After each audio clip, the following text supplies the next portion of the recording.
ఈరోజు నేను మీ ముందు అబద్ధాలు చెప్పొచ్చు, కానీ ఒకరోజు దేవుడు నన్ను నిలదీస్తాడు.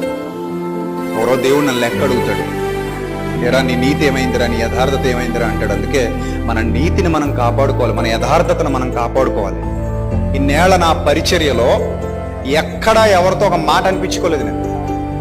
స్త్రీల విషయంలో కానివ్వండి, పురుషుల విషయంలో కానివ్వండి, ముఖ్యంగా చెల్లెమ్మలు అక్కల విషయంలో కానివ్వండి, ఎప్పుడు ఎవడో నా మీదకి వచ్చి ఇదిగో ఇది ఈ విధంగా ఉంటాడు, ఈ విధంగా వ్యవహరిస్తాడు, లేకపోతే ఈ విధంగా మిస్బిహేవ్ చేస్తాడని కానీ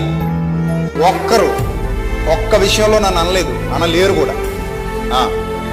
ఎందుకు నేను ఇంత ధైర్యంగా సంఘం ఎదుట మాట్లాడుతున్నానంటే, నన్ను చూస్తున్న వాళ్ళుగా మీకు తెలుసు నేనేంటో మీకు తెలుసు, అలాగే మీరేంటో నాకు తెలుసు, మనమేంటో ప్రభుకి తెలుసు. అన్ని సంఘాలు కూడా ఈ విధంగా ప్రభువును అనుసరిస్తూ, ప్రభు యందు యథార్థత కలిగి, ప్రభు యందు నమ్మకత్వం కలిగి నడుచుకున్నప్పుడు ప్రభు మనల్ని విడువడు, ఎడబాయడు.